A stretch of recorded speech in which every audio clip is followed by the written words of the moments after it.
Happy New Year, everybody!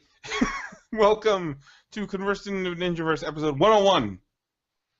101. I was thinking Daryl Hall and John Oates. Oh, God. Yeah.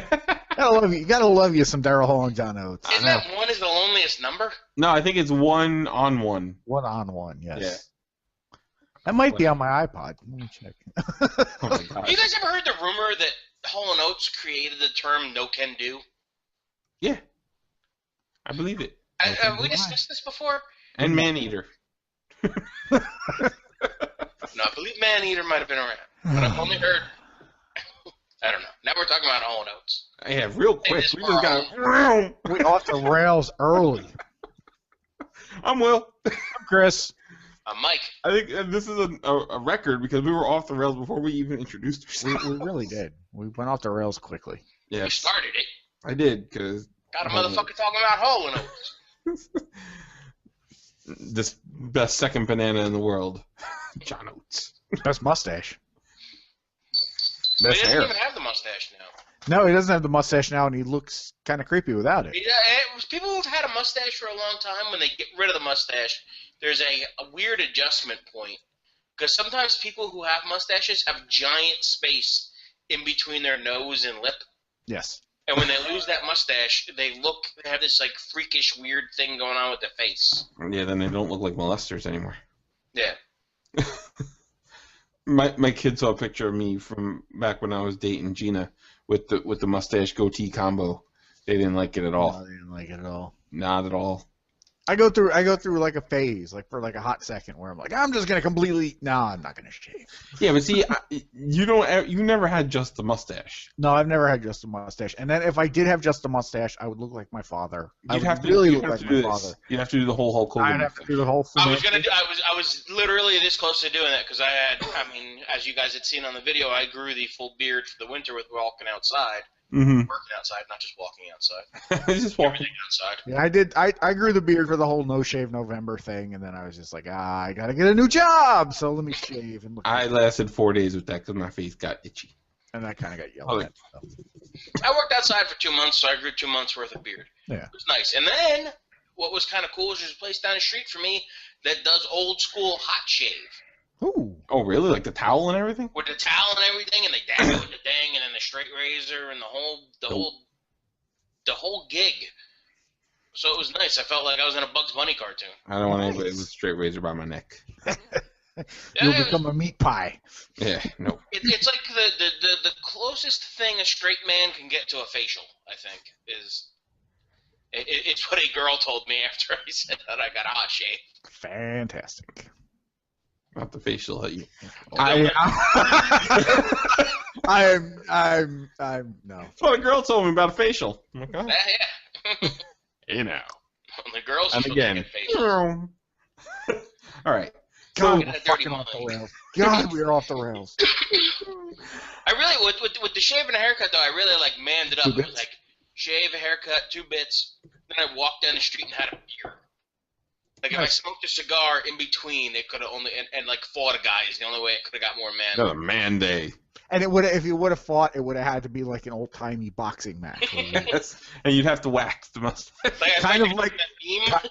Kind of like my favorite tag team on NXT right now, the Vaudevillains, who are awesome. Oh boy.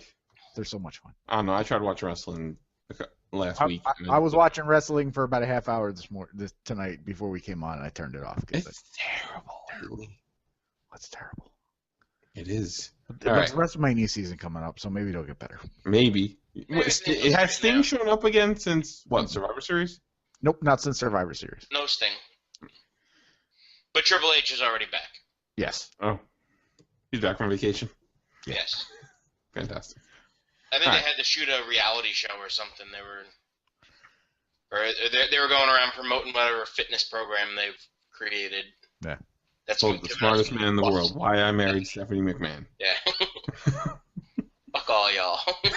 He's got a good mind for the business. He's just handcuffed when it comes to the main roster. 'Cause Yeah. it's doing wonders with NXT. So Mm-hmm. if you have the network for just $9.99, you can watch it. $9.99. $9.99. I still can't believe they're pimping the shit out of that network every time they breathe.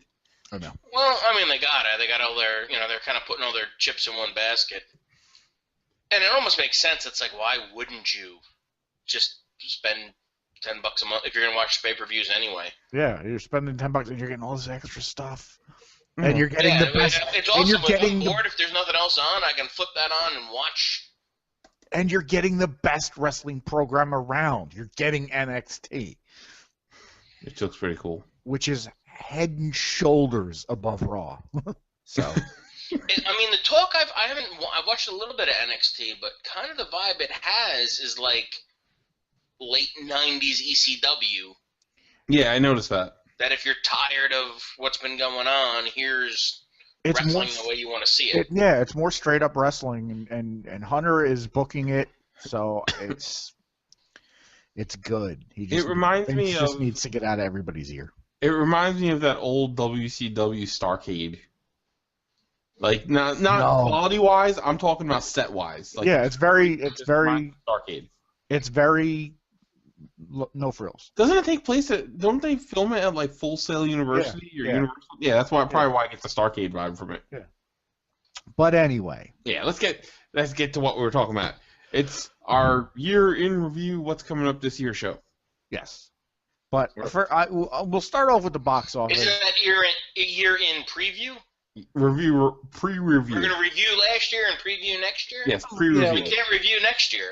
Well, we could, Oh, but it would be time travel. it is that year.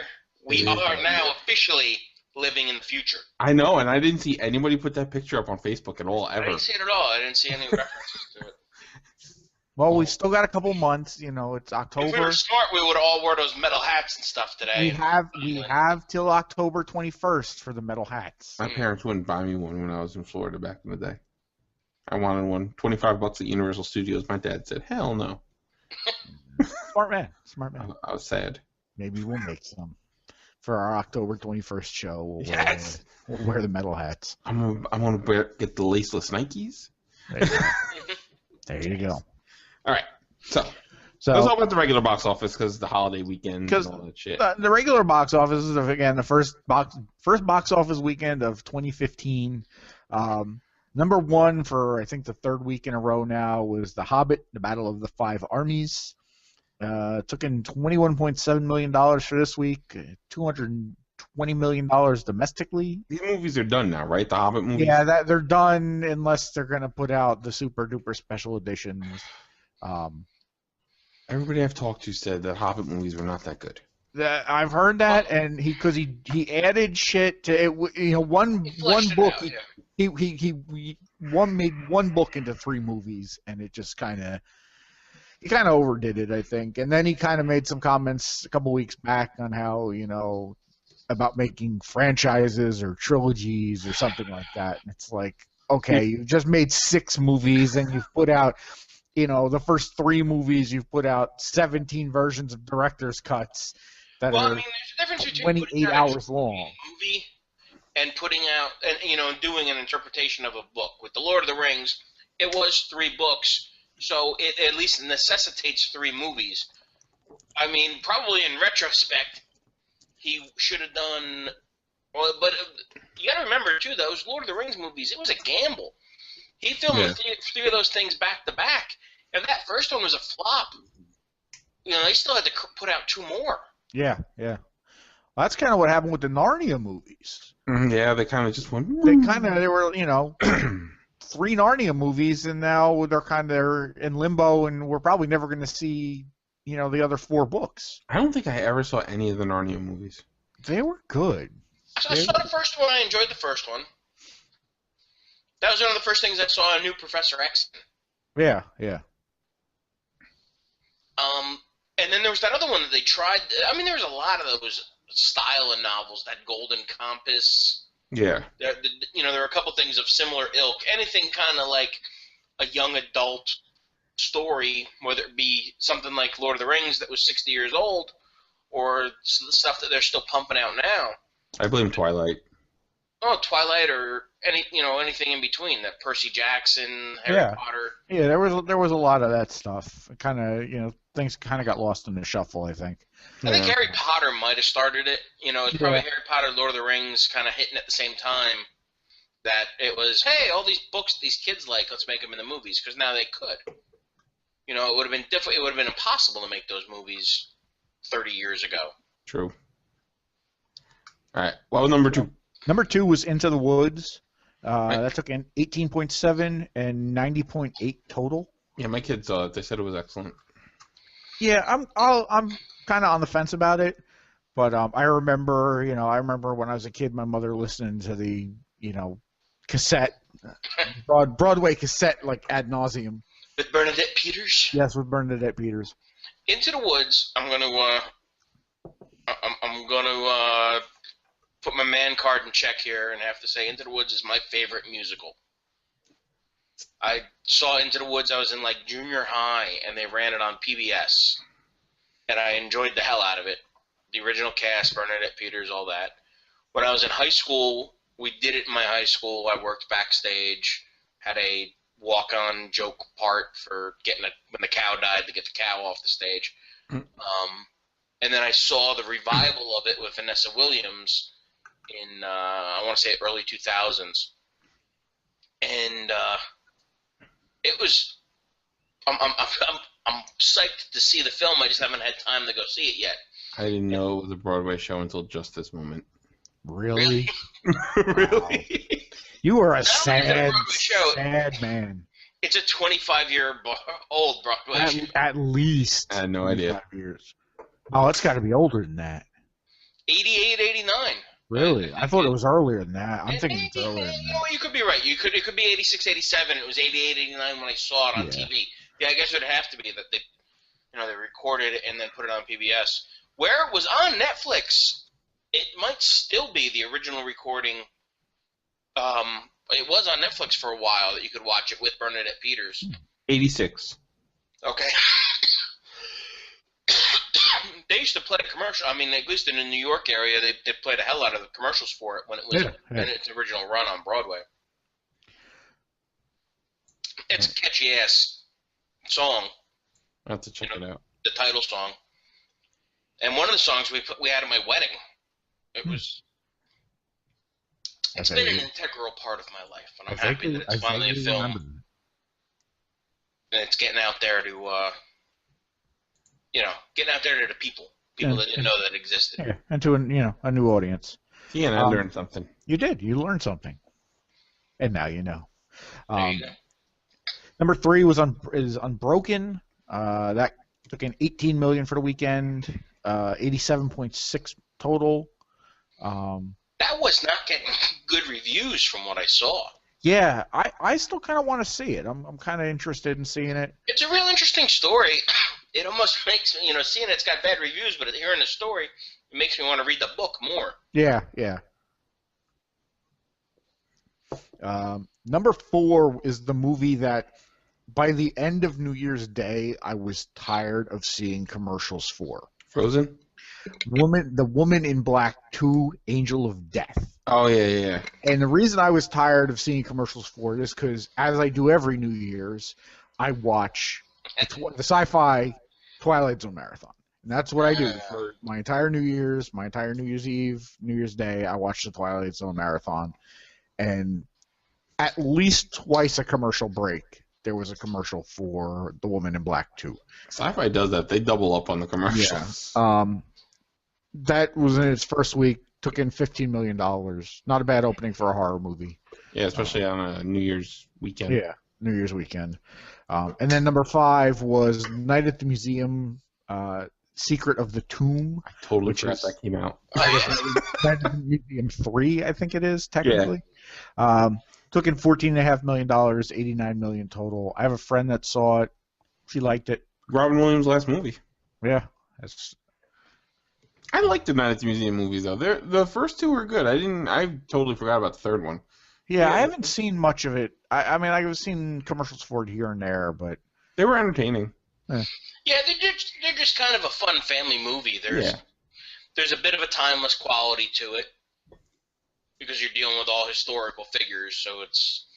And for me, I'm not a huge Ben Stiller fan, so he kind of usually when he's in something, I kind of ignore it. You know, there's a handful of movies that he was in that I really enjoyed. You know, Dodgeball and Secret Life of Walter Mitty. Happy Gilmore. Yeah. I fell in love with The Secret Life of Walter Mitty. I thought that was really. I own it. Really, I haven't really seen well. it yet. I thought it was done really well. Yeah, everybody I've talked to that's seen it tell me great things about it. There was another one though that the trailer, I didn't appeal to me at all, so I had no interest in it until I started hearing. I saw the original. Yeah, I did see the original back in the day with my mom. I didn't even know there was an original. See, look, you learned now something. I'm learning something. Now you're learning something. I want to say, I could be thinking The Incredible Mr. Limpet, but I want to think Don Knotts was in it.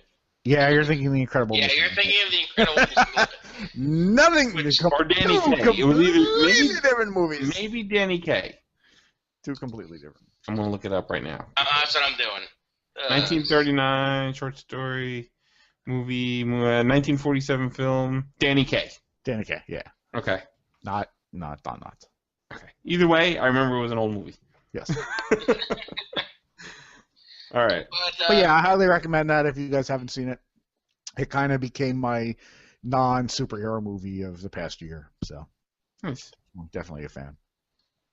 All right. Well, since we're on the movies, let's talk about the top 20 movies of 2015. We'll do top 20 movies for the most part, and then a couple honorable mentions. Yes. Now, what is this list? Is this grossing or this is gross? This is grossing. Top, kind of like we do the box office. And we also have to talk about the last movie on the list. I didn't pull up the last movie on the list, so one of you guys would have to do that. Right. But I got this off of our favorite site, Box Office Mojo, which is where I get all my movie information from. Mojo. So do you guys want to? Where do you want to start? Number 1 or number 20? 20. Let's go 20 and down to 1. Yeah. All right. Number 20 was The Ride Along. That took in $134 million, over its run. That was Ice Cube. The Ice Cube. Kevin Hart. That's actually a funny movie. I caught a little bit of it on HBO. I enjoyed it. It was fun. Yes. I'm a big fan of Kevin Hart. Yeah, he's a good guy too. Yeah, I'm warming up to him. I wasn't a fan at first, but I'm definitely warming up to him. I remember Kevin Hart when he was just a normal stand-up before he kind of blew up. I can remember Kevin Hart being on Tough Crowd, Colin Quinn's Tough Crowd. Oh God, yeah. And actually, Kevin Hart was in one of the funniest bits. I don't remember who said it. It might have been Rich Voss. It might have been Jim Norton. But sitting on one side of the panel was Kevin Hart and Patrice O'Neal. And they said, you guys look like the worst ventriloquist act of all time. And Kevin Hart went and sat on Patrice's lap. And they did a ventriloquist bit just on the fly. That's awesome. All right, number 19 was Neighbors, which was the Seth Rogen, Zac Efron movie. Also very funny. I've heard that. I heard it was pretty good. So far, I own both these movies. Number 18 was Divergent. I own that, but I have not watched it. I really don't know much about it. Oh, Divergent. I thought you said The Virgin. No, not Divergent. Divergent. Like, what the fuck is that? Yeah, it looks like a Hunger Games-esque type movie. Yeah, it's based on a young adult novel. Aside from that, I don't know much about it. Oh, I thought that was. You know what? I'm thinking of that Johnny Depp one that didn't do that well. Oh, John Wick? No, that was Keanu Reeves. No, it's Keanu Reeves. The Johnny Depp lawnmower man. Oh, yeah. I can't remember the name of it. Yeah, I can't remember the name of it. It might show up on this list somewhere. I do remember seeing some stuff for Divergent, but yeah. Okay. Number 17 is Gone Girl, which I've heard nothing but good things about. Me too. I got a copy of that I got to check out. That's going to be an Oscar-nominated movie. Yeah. If not the winner. I mean, it's on a lot of people's top 10 lists this year.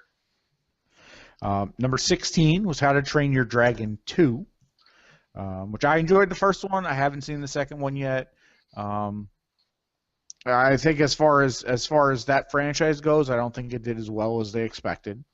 Yeah. A little surprising. I think it kind of came out around Guardians, if I'm not mistaken. It did. And that kind of hurt it a little bit. They might have saturated that market a little bit because they had a TV show.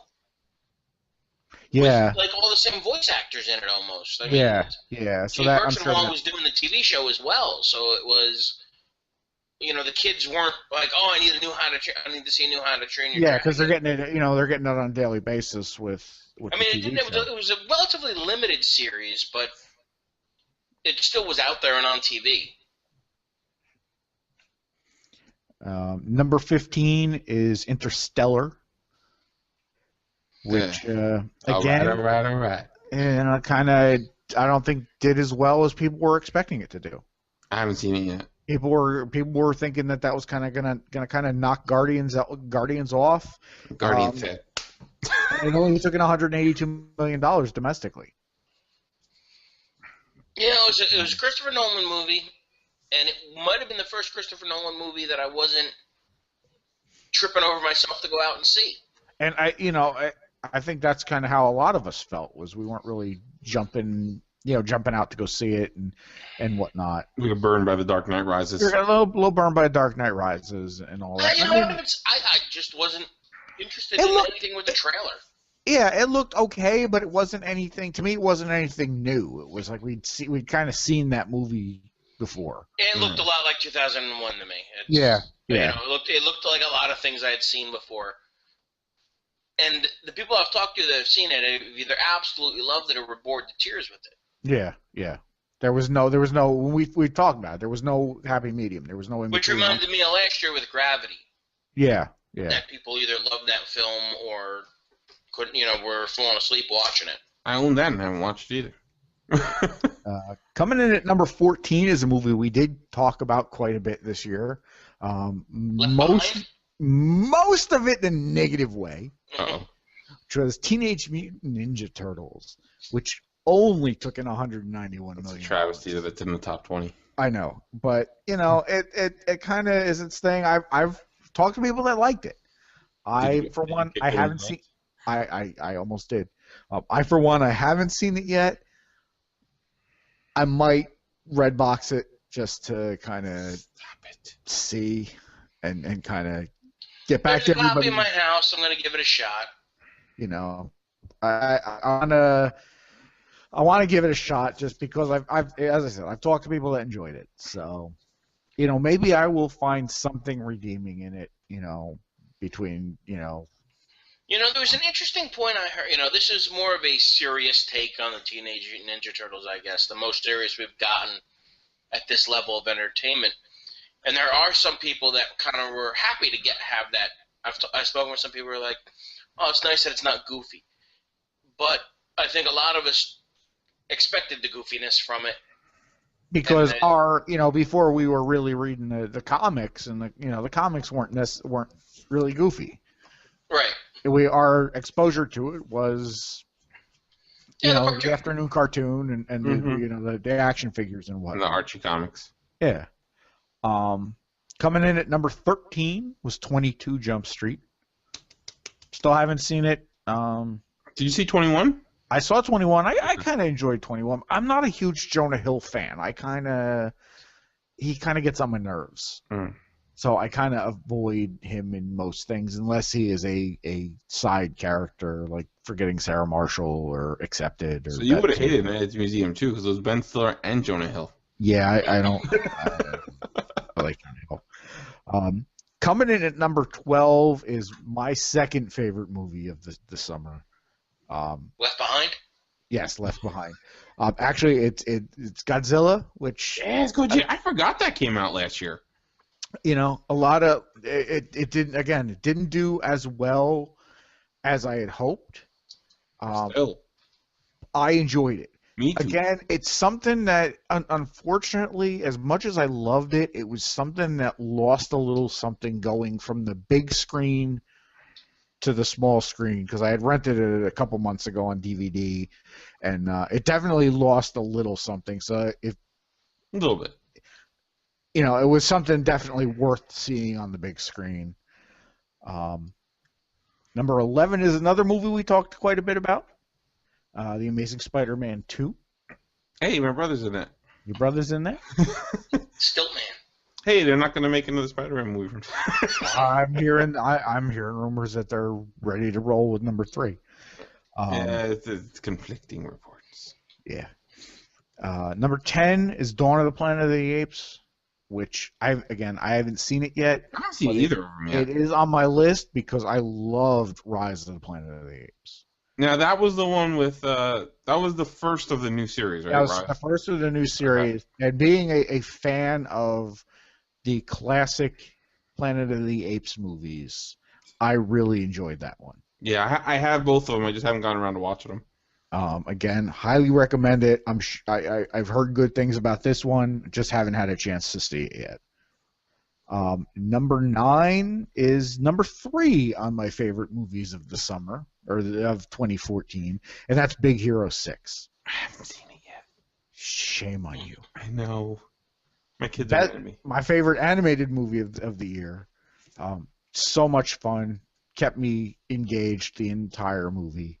I have a friend that I used to work with that took her grandson, and her grandson's a little hyperactive and is always kind of bouncing around.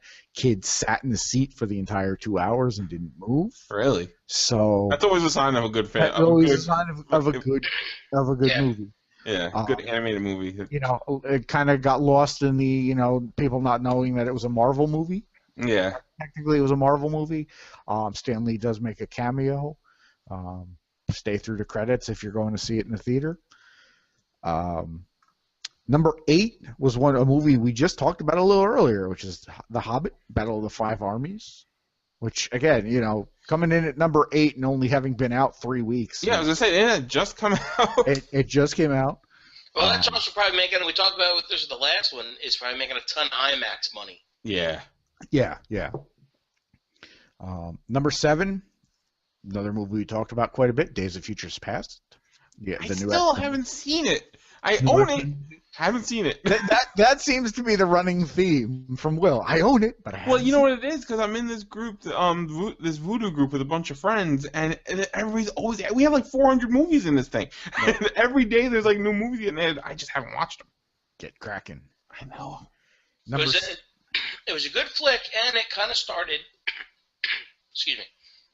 What might be the new trend in reboots, I guess, is the in-storyline time travel paradox reboot. Kind of trying to fix all the mistakes of the earlier X-Men movies. And they kind of erased anything that they pretty much can just say, anything you didn't like, that never happened. Yeah. And we're going to do all this instead. You hear that, Ryan Reynolds Deadpool? Don't fuck it up the second time. Because time travel. That's how they're rebooting this Terminator movie. Time travel. Yeah. And they're giving us what we want to see. They're giving us Terminator 1 and Terminator 2. And I'm kind of excited to see it.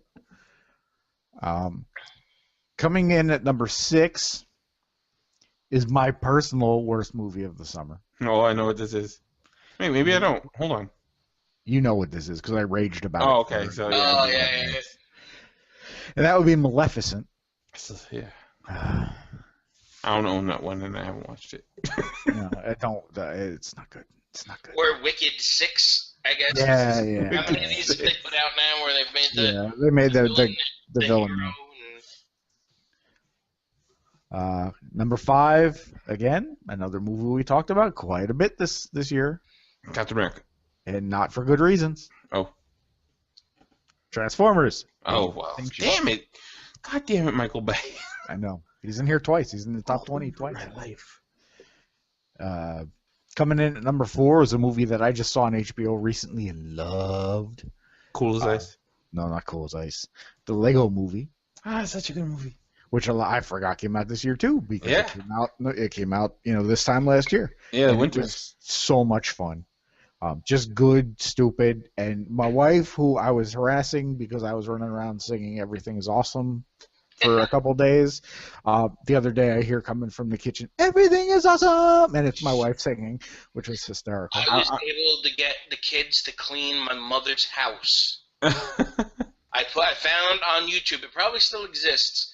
There is a 8 or 10 hour loop of Everything is Awesome. Nice. So I put Everything is Awesome on And because my parents were away, I had been watching my brother's kids at the house there. The house was a mess. I'm like, all right, Grandma and Grandpa are coming back. We got to clean up the house. And they're like, and I'm like, come on, we're going to put on some cleanup music. I'm going to put that on, and it turned it into a game. And they sang the song, and they cleaned up. And it's been a year, and I'll still catch the kids every once in a while singing that song. Because you fucking brainwashed them. Well, I mean, they love the movie, too. Like what you said about it's, we had a 3-year-old and a 7-year-old sit through that movie, and they loved it. Yeah. And then, not to ruin anything, but that movie hits you right in the heart near the end, too. It does. It was a great movie. Yeah. And Batman rules in that movie. Batman is so cool in that movie. Number 3, Captain America: The Winter Soldier. Such a good movie. My second favorite Marvel movie this year. Number 2 was and I'm going to reiterate a point that we've made and a ton of people are making about Captain America. That movie proved that you could make a comic book product that wasn't smart. Be goofy. It was smart. Mm-hmm. It was as good as any of the Bourne movies. It was a good espionage film. Which I tend to throw at people when on the internet when they start talking. All Marvel makes are silly movies. It's like no, that was kind of far from it. As good as Guardians of the Galaxy was, if a comic book movie this year is going to get nominated for Best Picture, it should be Captain America: Winter Soldier. And also, that movie also proved that it can save a TV show. Yeah. Because if Winter Soldier didn't have that twist in it, S.H.I.E.L.D. wouldn't have lasted past season 1. I don't know about that, but I kind of lost. I personally was losing a little bit of interest. And it definitely revived the series. Well, it's weird. The series has been rolling since. So. Yeah, and they're kind of trying to keep it hand in hand, and that's why S.H.I.E.L.D. is on such a long hiatus. Not just the Agent Carter miniseries is going to be on for a couple of weeks. I'm actually excited for that. And then S.H.I.E.L.D. doesn't come back till March. That's because Carter is running 7 or 8 weeks consecutively. Right. Yeah. Exactly. But Age of Ultron, March, early May. Late March, yeah. So it's got to fit. It's got to tie into all that. They have to have it. So stuff that happens in S.H.I.E.L.D. happens the same time that it happens in Avengers. I think we're going to start seeing some Age of Ultron type stuff show. Yeah, I wouldn't be surprised if you don't see a young Hank Pym. Yeah, I wouldn't be surprised. Mm-hmm. Number 2 was The Hunger Games: Mockingjay Part 1. Another movie that came out near the end of the year. Yeah. And juggernaut that movie is. And it really is. The adult novel thing that we were talking about earlier. Mm-hmm. And it came in the grand scheme of things, it came very close to unseating the number 1 movie of the year, which is Guardians of the Galaxy. Guardians of the Galaxy. $332,009,065,525. Hooray! It made a lot of money. It's still making a lot of money. It's still making a lot of money. It is number 37. In the top of all time? No, currently in the box office. Oh. It's number 37. People are like, I own it, but I want to see it on the screen. It's still playing places. That's pretty awesome. Now, how do you guys feel about, with that Marvel Phase 1, they did the big box set, and I have the big box set. Which, as far as I know, the sale might still be going on. That box set is like $99 on Amazon now. Really? Yeah, so I may be having to purchase. You get a bunch of, you get all those movies. Yeah. I actually don't own Iron Man 2 and 3. I do. Those are the only Marvel movies I don't own. Those are the only ones I do own. I don't really own anything else. I own all the Iron Man movies because I love the Iron Man movies. Yeah. Now, before we move on, we got to talk about the bottom movie on the list. Well, I wanted to do a couple honorable mentions. Okay, do the honorable mentions. And this is in the grand scheme of the top 100 of the year. Coming in at number 22 was a movie that I know kind of surprised me as far as the box office that it did. Was Lucy, which was that Scarlett Johansson kind of almost a Black Widow standalone movie. That did pretty well. Number 25 was the new 300, which Damn, I forgot that came out. I didn't really hear anything about.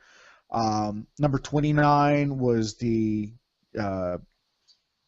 Tom Cruise Die Wake Up movie. Oh yeah, that's also pretty good. Edge of Tomorrow. I actually have down, heard. down, left, right, it'd be. Yeah. Number 54 is RoboCop. Only took in $58 million. God, I forgot about that too. Is that out on Blu-ray? I think so. Oh yeah. Number 57 was Horrible Bosses 2. Number 59 was Muppets Most Wanted. Oh my God, I forgot about that. So many movies I forgot about. 71 was Need for Speed, which I didn't even know. Oh my God, no. That movie is unnecessary. We have the Fast and Furious. I know. I don't know why that movie was made. On like a game that's nobody plays anymore. Yeah. Number 76 was The Expendables 3. I blame Mike for that one. Yes. And coming in at 96 with $25 million is Birdman. Birdman cracked the top 100. Well, you know what? Good for Birdman. Which I'm very limited release, but it's a great movie. It's not very limited. Coming in the top 100 with a very limited release, I think is very impressive. You know, I don't know if you in your release did you see is Boyhood anywhere in that top 100? Let me do a quick scan here. Boyhood doesn't sound like something we should be talking about on this podcast. It's a movie that I've been hearing about and haven't had an opportunity to look for anywhere. Again, limited release. But that was a movie that filmed number over the course 99. of, what was that? Number 99 took in $24.2 million. Oh, look at that.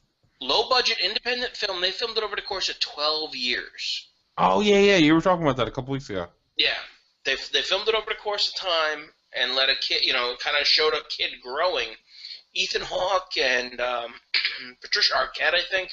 Yeah.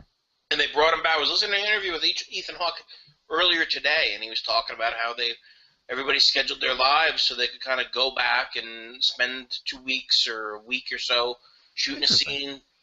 And it's this little snippets of things of this kid and they used the same kid growing up over the course of time. And they shot it for, I guess, next to nothing. And it's getting a lot of hype, and it's an interesting experiment in film. It's sounds like I'd probably check out eventually. Yeah. All right, it's definitely an art film, but a good movie is a good movie. Yeah. It's a neat concept. It's different. Before I get to the last movie on the list, I have to say I did not realize there was a sequel to Return to Nukem High. Came out this year. Oh, Class to Nukem High, Return to Nukem High, yes. Return to Nukem High Volume 1. Apparently they had high hopes. That came in at 600. Well, you know why you didn't know? Because you never come to any of the conventions and see all the trauma people. Yeah. Kaufman would beat you over the head with a copy if you walked past them. Well, you know what? For 2015, I'm going to try to make it to more conventions. No. You will make it to more conventions. Because I'm not going to PAX this year, unless I get picked as an enforcer. First one you're coming to is AmazeCon. Yes, in April. And I think we're going to try to somehow swing Dragon Con, hopefully.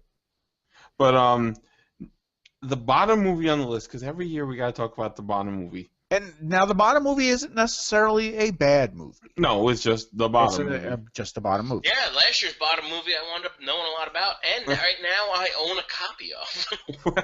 Well, I still haven't watched it yet. Number 687, Cinema Novels. It's only number 687 by $2. Wow. $398 it brought in this year. It stars Lauren Lee Smith, Jennifer Beals, Ben Cotton, Catherine Isabel, and Ket Turton. As a young woman prepares a memorial film retrospective for her late estranged father, his work begins to influence her life in strange and significant ways. I mean, it looks like it got 5 out of 10. So I mean, it looks like it's an average movie. That could be.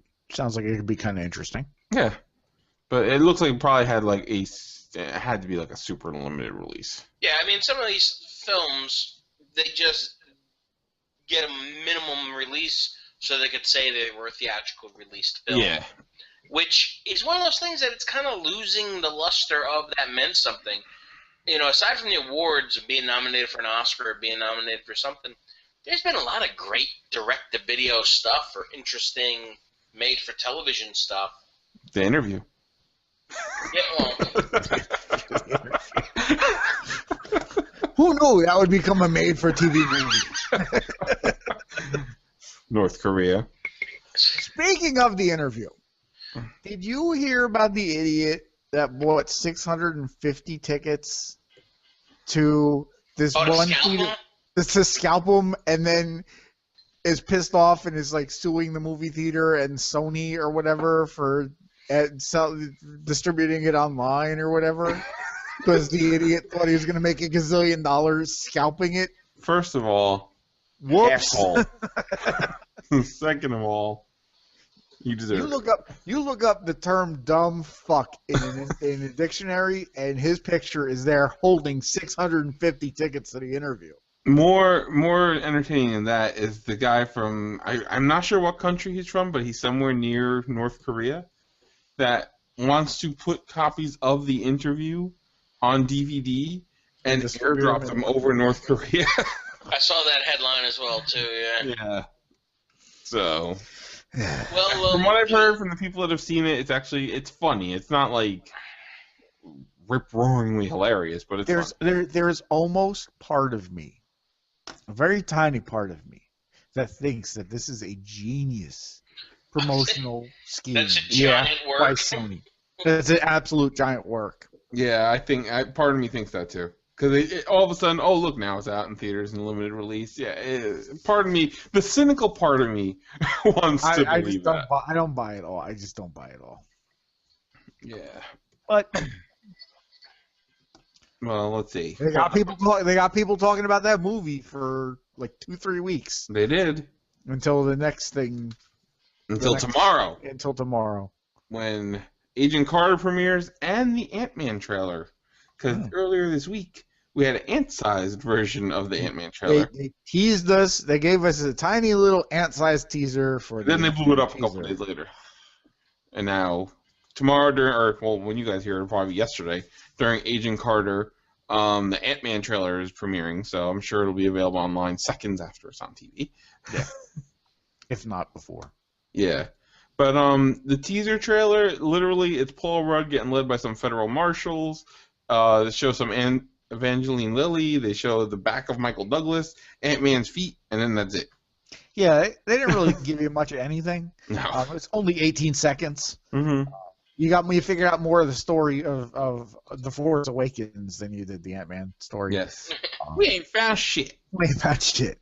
So, yeah, I'm looking forward to seeing the Ant-Man trailer. Mm-hmm. I'm hoping that it's good. I'm hoping the movie is good. I think it'll be good. I think it'll be good. It'll be fun to have a superhero movie that's set on Earth but a different superhero. Because we've had, think about it, like Captain America, Thor, Iron Man. They just kind of kept repeating them. Now we're delving into new territory. We got Ant-Man. We got Doctor Strange coming with Benedict Cumberbatch. Yes. Who's talking about it? He said it's going to be great. Because that's what he has. Of course, it's going to be great. Because he's in it. Yeah, and I'm actually I hope they don't try to give him like an American accent. I think he needs to be British. Yeah. He needs to have that mystical sound. Just at least aloof, I think, is what we need out of him.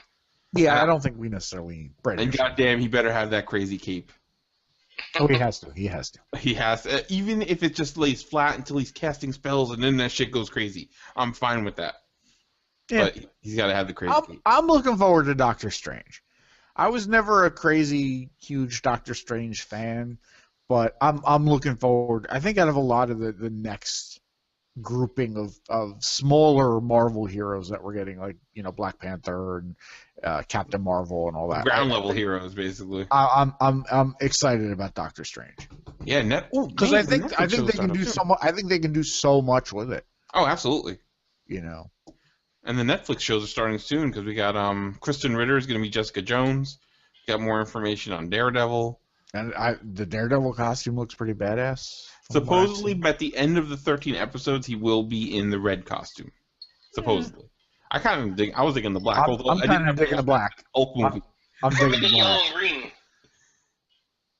Yellow and red? Yeah, yellow and red. Yellow and red. Oh, speaking of yellow, that just made me think. There was some promotional art that came out for Age of Ultron that kind of hints at Vision's origins and Ultron's origins, gave you a little more insight to them. Apparently, what the storyline that they're spinning with Ultron is that it's a bit of Chitauri tech that Tony Stark got. And they've been kind of tweaking it, and shit got crazy. I'm sure. But Vision is Bruce Banner and Tony Stark working together to make something to stop Ultron. That's why he's green, gold, and red. It's taking colors from each other.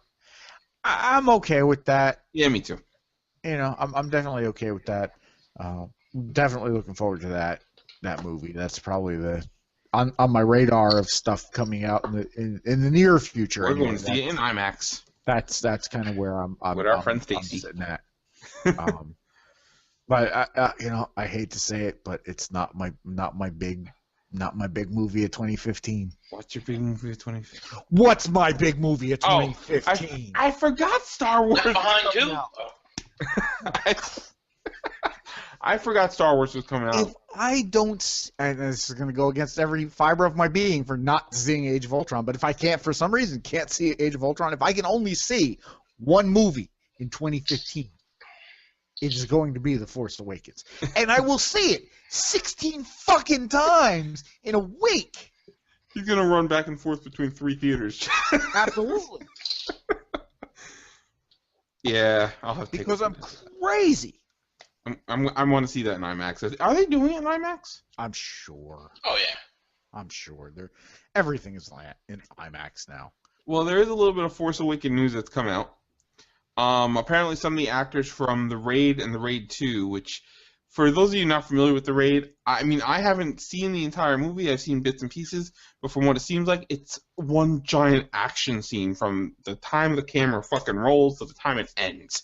Yeah, it's not a movie I'm familiar with, or a series I'm familiar with, but I might have to check it out now. Let me see the names that they got here.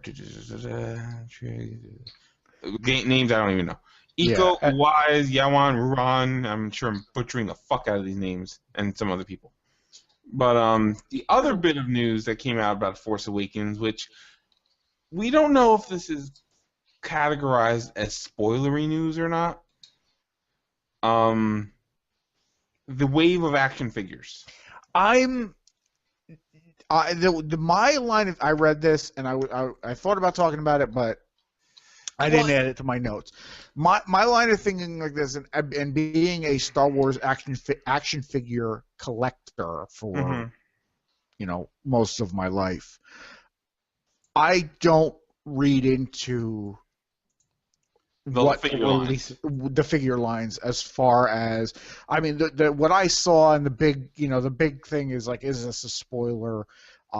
Is they're advertising something like a Darth Vader voice changer. That's what it is. That Darth Vader voice changer mask has been has been rehashed. Has been coming out since we were kids. It's been in like every new Star Wars toy line. Yeah, I don't think it's at least in the past 20 years. So I am taking that as they're just throwing a Darth Vader voice. It's the iconic face. Because who doesn't want to sound like fucking Darth Vader? Now, the other bit is they may show him in a flashback. It could be... I mean, I think on Star Wars Rebels, I think they were teasing a Darth Vader appearance or something. Yeah, yes. I am not reading into that as, Darth Vader is coming back in Episode 7. However, not reading that at all. There is a Chewbacca electronic mask that I want now. I kind of want a Chewbacca mask. You get the Chewbacca, I'll get the Darth Vader, and then also we can get Boba Fett. The enigmatic lead villain electronic mask. And that's where I'm part of this where I'm not thinking that Darth Vader is because they would have spoiled. If it was a big thing like that, they would have kept that. They're selling what's known. They're selling. They're bringing back micro machines. But right. going back, it just says on Going back to what we were talking about. If you're gonna sell Star Wars toys, you have to sell a Darth Vader toy, and you have to sell a Chewbacca toy. It's just it's what's been working for the past 35 years, 40 years. Oh, Yeah.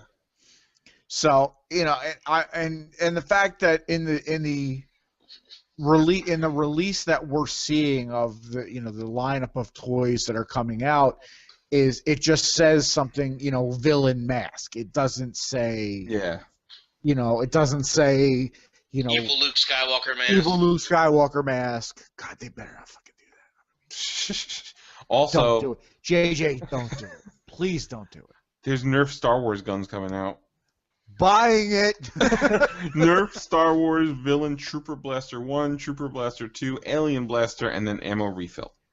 Buying them. Two of them. I'll just show up at your house like kind of like we were shooting each other at your house on Festivus. Yes. I love that little pistol. I have to buy more refills though. The best was the not the pistol you had at Festivus, but the original pistol you had where I shot you and it stuck to your forehead. Oh God, yeah, the chambers. I just walked up and was like, and dart stuck to his head. It was like the end of the toy. It was great. That was a deep pull. So yeah, that was that. The last little bit I have was just a little bit of just something that came out today, which I thought was kind of funny. That apparently back in the day. How far back in the day? Like way back in the day. We're talking about 19 schlabba man. Whenever CNN started. Before us.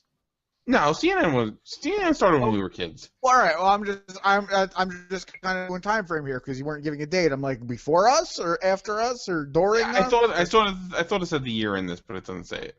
But yeah, when Ted Turner owned CNN back in the day, when CNN actually reported news, and they actually not opinion. Facts. Yeah, and they actually researched facts and things like that.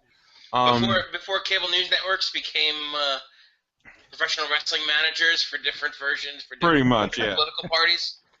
Yes. Ted Turner said, "We'll be on and we will cover." Wait, what was it? What did he say? We'll be on and we will cover the end of the world, and that will be our last event. We'll play the national anthem only one time on the 1st of June, and when the end of the world comes, we'll play Nearer My God to Thee before we sign off. Everybody just thought that this was crazy Southern man talking. I saw that movie. It was called Gremlins 2. Yes, and they do parody this scene in Gremlins 2. I know, because I literally just watched Gremlins 2. Apparently, he wasn't bullshitting. There is a Turner Doomsday video that is sitting on CNN's computers with the restriction, hold for release till end of the world is confirmed. End of the world. Yes. And it's a not minute the end long. of World Championship Wrestling, no. but the end of the world. Yes. It's a minute long. It features a military band playing that song outside of some house in very low definition.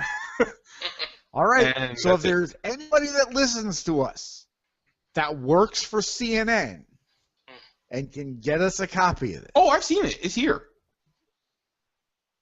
That will be the last. We need to come up with a Ninjaverse version for our last episode. I think it's just got to be all WCW wrestling clips. Yes. Hulk Hogan throwing the giant off the building. No, all it's going to be is La Parker coming down. The chairman of Steiner WCW. talking to Chucky. Kiss. The Kiss Demon. Yes. And the very last scene will be my very, very personal friend, the Shockmaster. Because I am, and I've talked about it on this show, I am the proud owner of an autographed Shockmaster action figure. Nice. So, yeah, just know that... No. There's only one way to end a WCW video. And Hulk Hogan? He coming for you, nigga. Whoopsie. Yeah. So, yes, just know that it's the end of the world. Look ever on anybody's face in television history. Just know that if the world I'm still kind of partial to Bulldogs. He fell on his arse. If the world's ending, tune into CNN to watch the video. Poor Uncle Fred. But yeah, that's all I got. I don't have much. I was I got a little bit of a little bit of a list here of some fairly important people to us at least that have passed on, who have shaken off this mortal coil in the past year. Just gonna kind of rattle off a couple important names here. On January 14th of 2014, we lost Mae Young. Yeah. You know, who joins the ranks of Classy Freddie Blassie. She did kind of take over for Classy Freddie when they would need a bridge to the old school of wrestling. The elder statesman. They would wheel out Mae Young. You know, talked about that Lipstick Dynamite documentary that covers Mae Young's career a lot. You know, we knew her as the old lady, the crazy old lady that got power bombed through tables. She was actually really pretty back in the day. Gave birth to a hand. Mae Young was never that pretty. I mean, maybe I'm thinking something else. Mae Young was always a little rough around the edges. Had lots of sex with sexual chocolate Mark Henry. Yes. Yeah, gave birth to a hand. Give birth to a hand. My kids were so confused when they saw that clip. Oh, everybody was. And that hand is now Damien Misdale. Yes. Yeah. Moving on. Currently, the best gimmick going in wrestling is the stunt double. In February, we lost Philip Seymour Hoffman, Shirley Temple, suddenly, Caesar, and Harold Ramis. Yeah. In April, we lost Mickey Rooney and Bob Hoskins, and probably the most devastating to the three of us out of everybody we lost in April, and shocking and kind of creepy, was we lost the Ultimate Warrior on the 8th, 2 days after he was inducted into the WWE Hall, or 2 days after. No, 2 days after. Yeah. 2 days after WrestleMania, right after he was inducted into the Hall of Fame. The day after he gave, the day after he gave, probably in hindsight, the creepiest Raw speech, and not for any reason other than, you know, just the way he was talking and how he was talking about everyone taking their last breath, and then the next day he was gone. It was almost like he knew. It was so weird. You know, and there was a lot of, with Warrior's career, there was a lot of, you know, drama and craziness, controversy. It was nice to see him get that honor, and it was nice for him to kind of be able to close the book on his, technically, I guess, on his own terms, where he was just like, I did everything I want to do. I've made peace with everybody. You know, I'm okay. In May, we lost H.R. Geiger, who everybody knows kind of designed the Xenomorph for the Alien movies. In June, we talked about this a lot. In June, there was one episode, Casey Kasem. Yeah. Who did, you know, a lot of voiceover work everybody knows from the Top 40. In August, the big one we lost was Robin Williams, which, you know, to this day is still kind of a shock. September, we lost Joan Rivers and Richard Kiel, personal friend of Mike. Richard Kiel was always a lot of fun at those shows. He was one of those. He was from when I started going. He was there. I probably have half a dozen pictures of me and Richard Kiel over the years. Just a fun guy, and one of those guys that you can sit and watch a corny sci-fi movie or an old episode of a TV show, Twilight Zone, Twilight Zone. He was in. Richard Kiel was there. He was one of the aliens in To Serve Man, which is one of my top 5 episodes of Twilight Zone. And, you know, then a whole other generation of people knew him as the guy from Happy Gilmore. Yeah. Yeah. And then this past month in December, somebody that a lot of us probably wouldn't know, but has had an effect on all of us, is Ralph Baer. He was a video game. He was basically known as the father of video games. Yep. He technically created the first home system, the Magnavox Odyssey. And he was one of the developers of Simon, which was the game that we've all played in our youth. And threw across the room because we got pissed off at it. And then again, another one of Mike's personal friends, Edward Herrmann, on the 31st, just within the past week, who was an actor, was in Richie Rich, was in Overboard. He was the head vampire in Lost Boys. Yeah. And actually, he was the president in Annie. I never realized that actually until I met him at one of the chillers. Okay. Ed Herrmann, I couldn't name him in a ton of stuff, but he's got 5 or 6 kind of iconic roles. Yeah, he's one of those people you might not know him by name, but you've seen him in stuff. Yeah, everybody likes a movie that he's in. It's one of those things.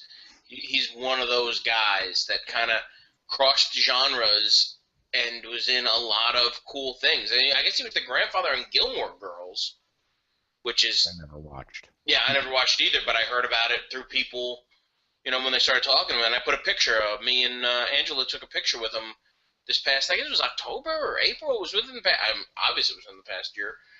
And the guy seemed in relatively, I guess, he's battling cancer, but was in relatively good spirits and health when we saw him, appeared to be. He definitely looked older than he did when he made movies in the 80s, but who doesn't? And one, I don't know if you got there on your list, around the same time as Edward Herrmann, Christine Cavanaugh, who was a voiceover actress. Oh, yeah. I forgot to add her to the list, yeah. She did Dexter and that one hurt a little bit. Chucky on Rugrats. The Darkwing Duck, she did the girl, the Darkwing Duck's daughter. Yeah, I can't remember her name right now.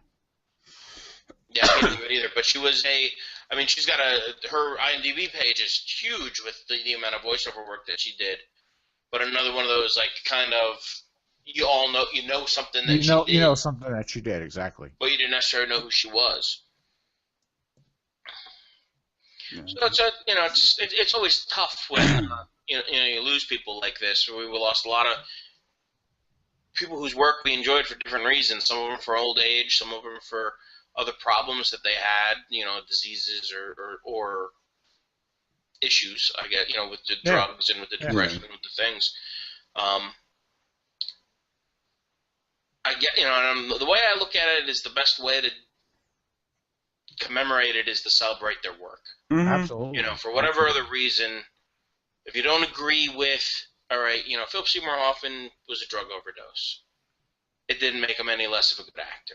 No. Robin Williams had happened what Robin Williams had his issues. That doesn't make him any less. That doesn't diminish any part of his work. Yeah. And out of everybody that we lost, and I'm gonna kind of end on this at least. Out of everybody that we lost this year, he was probably the one that hurt the most because I personally know what went through his head. Mm-hmm. And not to end this on a down note, but he was the one that kind of was the closest to me that I can understand. I got you. All right, well, let's try to. Damn, we did the same thing last year. We always end on a death. Well, we might end on another death because I have a couple tidbits. All right, let's do the tidbits. Tidbits. Scarlett Johansson, everybody's favorite pair of boobs, yes, has been cast in Ghost in the Shell. I agree. Which I'm happy about. I don't remember much about the anime. I remember. I loved playing the shit out of that game on PlayStation. Oh yeah, with the tank. Oh, I loved playing the hell out of that game. Spider tank, whatever the hell the thing was. We are also going to see a full Age of Ultron trailer during the Super Bowl, which is in a couple weeks. I think there's going to be a teaser on ESPN next week. Hopefully the Cowboys will not be in the Super Bowl. But, and also, well, I'm going to kind of end on what I assume is going to be a death. It has been confirmed that we are getting a new Rambo movie. For those of you that aren't watching the video, that was Will smacking his face. Yeah. It's going to be called Rambo Last Blood. And anything called Last Blood, I would kind of assume that Rambo is going out in a blaze of glory. Or as a werewolf. The last Rambo movie was not bad. John Rambo. I've heard that. I haven't seen it yet, but the last as far as Sly making some crappy movies in the past 10 years, the last Rocky was really good. Oh, Rocky Balboa, that was so good. Rocky Balboa was so good. Yeah. And the last Rambo movie I've heard good things about. I don't know if we need Rambo 5. I don't think we do. But that's just me. Well, if he brings the character arc around, the initial First Blood was very different than any of the other Rambo movies. Mm-hmm. And that was a movie that talked about, dealt with the way they were treating veterans shitty after the war in Vietnam. Yeah. And it took it in a different direction. But it's not over. It's not over. Nothing is over. Start this. We can all do our Stallone impersonations later. I can fly out of the tank. I got a job. Papa Gas. Sorry, I can't help it. David Caruso's in First Blood? When he revives Stop or My Mom Will Shoot, that's when I start to worry. Yes. Well, maybe now they could do like a new version where there's a young action star that's Stop or My Dad Will Shoot. And it's Stallone is the old guy. Damn. Stop or My Dad'll Shoot. Stop or My Dad Will Shoot. Yeah, there you go. We could put John Berthenol in there as Stallone. As Stallone's kid. I watched 2 minutes of the Stallone De Niro boxing movie the other day, just because John Berthenol was in it. Okay. It wasn't horrible. I watched it. It didn't horrible. Look as bad as it. I mean, granted, I only really watched like one scene, and I'm like, I probably caught it on HBO the middle of last month, and I kind of half watched it, but it wasn't half horrible. So from what I watched, it wasn't half horrible. It's something I'm not going to pay to see. That's a glowing review from the Ninjaverse. So. Yeah. I got something that's a little bit more lighthearted and a little tidbit. And I did have something with the fucking, but I don't remember what it was, so. We'll hold that off to next week. Usually when I'm talking about things coming off Netflix, I give everybody like a day's notice. Mm-hmm. But now, up until the beginning of February, they're getting ready to take off a lot of the old BBC stuff. The Doctor Who classics, the Red Dwarf, Blackadder, The Office, Netflix. Luther, and so, I mean Luther and The Office are relatively new. And I think my cat's locked in something. Hold on. That sounds like it could be one of those old British shows. I think my cat's locked in something. With John Cleese and Penelope Barnes. I think my cat's locked. That's awesome. We need to write that now. Yes.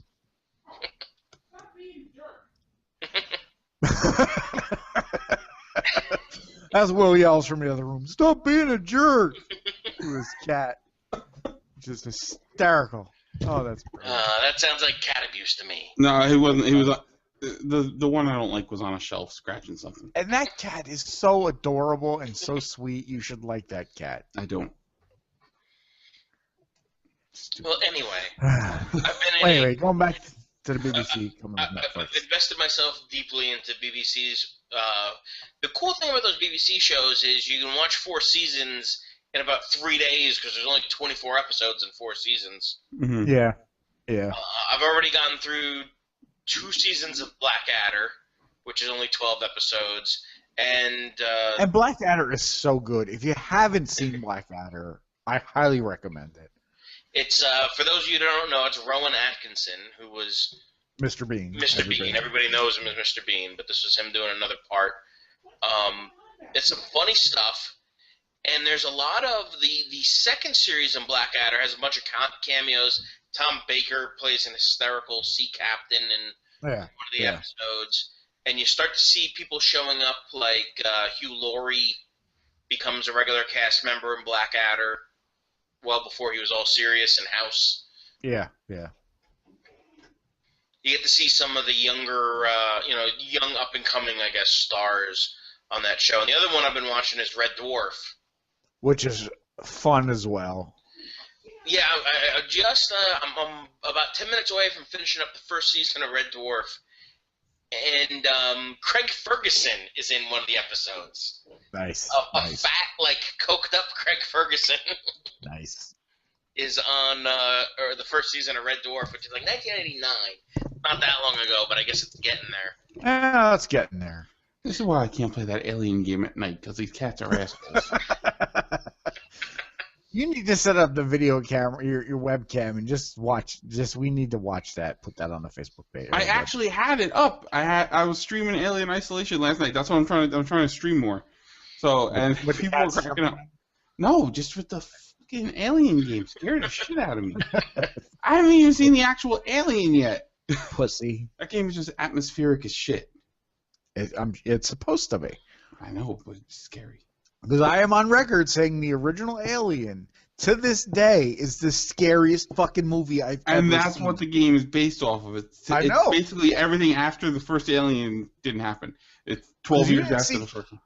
You didn't see shit in that first Alien movie. Just people die. Where I just saved, I keep hearing like scratching and I'm like, fuck me, I'm not playing this right now. I remember back in the day when PlayStation was a new thing, playing the original. PlayStation was a new thing, and surround sound was a new thing. Hooking up the PlayStation to Frank's TV and playing the original Alien game, and that game fucked us up for the rest of the night. We were like, surround sound, this will be awesome. No. Wrong. Well, I was playing this game with my headset on because I was streaming it. So I was like, no. Yeah, no, I don't like it. I tried playing it during the day today. I was like, nope. I haven't played anything good lately. It won Game of the Year. I can't get near my Xbox because there are people watching my TV. Yeah. You need to get a 3DS. I have a DS, which I've been playing a little bit. I've actually been playing. I'm sure we're running a little long, but I've been playing. I've been playing Star Wars Commander. Mm-hmm. Anybody that's out there that listens to this show that is playing Star Wars Commander, stop blowing my shit up. I am not attacking you. Stop blowing my shit up. I'm just trying to build crops. I'm just trying to build shit, and then when I get the perfect army, I'm gonna blow your shit up. That was the way. That's like whenever I play StarCraft or any real-time strategy game, I'm thinking I'm doing okay. I got little things going, building stuff. All of a sudden, fucking swarm. I'm like, see, I'm actually that's not true. I'm a little bit of a dick when I'm playing this game. Because there are missions, this is kind of bad and good at the same time. When I first started playing this game, I was on the Rebel Alliance, and then they decided to update the game, and the update set everybody back to fucking zero. That sucks. Now everybody was pissed off, so I'm like, "Fuck this! I'm joining the Empire. I want to see what the Empire has to offer." AT-ATs. Absolutely. Who doesn't want to fucking add that? So I go back and then it pops up like, oh, you get 10 crystals for signing up on Facebook. And now after I've built this base again, I sign up on Facebook again, and it's like you have saved progress. So what we all could have done was just logged on with Facebook again, and our progress would have been back where we were. But the fucking game didn't tell us that. So I keep getting attacked by these people that are part of the Rebel Alliance, and it's one of their missions, and I know it's one of their missions because I started as the Rebel Alliance. It's just it randomly attack a base. So these people are attacking me with like 20 Rebel troopers, and then there's a little button after you get attacked that says revenge. Oh shit! I Really? click the revenge button, and now I've got a good base with lots of shit that'll blow shit up, and I attack them with like 30 stormtroopers and 20 dark troopers and ATSTs, and I just blow all their shit up. So Nice. fuck them. Well, a game that would be right up your alley that Settle down, Francis. I didn't think I'd like, but I kind of picked it up because I started seeing some videos on it. I'm like, yeah, this looks kind of cool. It's called Elite Dangerous. It's a PC exclusive game, and it's a series that's been around since 1984, the Elite series, and it's a spaceship game. So The only game, like, it's not like asteroids or anything. It's No. been around since like 1984. this is like you're flying a spaceship. I love me in some space. asteroids. And basically, you're a space trucker, or you're a pirate, or you're a smuggler, or whatever. You kind of there's no tutorial. I mean, there's some basic flight stuff, but Here's the game. Go. basically they drop you into the world. You got your little starter ship, and you fucking carve your own path through the Milky Way. That you're in the actual Milky Way in like 3,300 whatever. So I'm playing it. I have this program called Voice Attack, so I could talk to my ship, and it talks back to me and does stuff for me. So, like, I'll say, like, light speed, and it fucking go into hyperspeed and fucking goes. So, my wife's going to leave me because Just because of this? I found this at the pawn shop. Nice. It's fucking awesome. It's a CitN X45. Now, this one's old. It's like a 2005 model. But Who cares? I want one, and I want one now. they used to go for like $150. And I want one, and I want like a Top Gun game. Wait, it gets better. I found that for $45. Now, the other thing this game works with is the Oculus Rift. Which, if you're not familiar with the Oculus Rift, it's the VR helmet. Oh, good God. I thought those things were like $1,000. They're only $350. That's a lot of money. Well, it's the developer That's a kit. lot of money. It's the developer And kit. I've seen, and there was a movie that was called Oculus. And anything with that term in it, I ain't touching. Well, I've seen that movie. The redheaded chick dies. the developer kit is $350. They're coming out with a consumer kit later on. But when you put it on, you turn your head and you're actually looking around the cockpit of the ship. So I told my wife one day she's going to come home and I'm going to have this thing on with my headset, and when we fly, and she's like, I'm just going to walk out the door. That's not what's going to happen. She's going to come home, and you're just going to be sitting on a couch, and there's going to be drool coming out of your mouth. And you're just going to be like, And then she's going to leave. She's going to call my ass and bitch at me and then leave you. Yeah, but this game, I again, like I said, it wasn't one of the ones I was like, it wasn't even on my radar. And then all of a sudden, it showed up. I'm like, holy fuck. And now expansions that are going to be coming out, you'll be able to land on the planets. Because right now, you're just flying from starport to starport and doing whatever. But I just bought a new ship, and I'm like, all excited. Star Wars Commander for me is last year's Tiny Death Star. Yeah. I'm playing the shit out of this game because I can't get near my fucking Xbox. And all I can do is play it on my computer or my phone.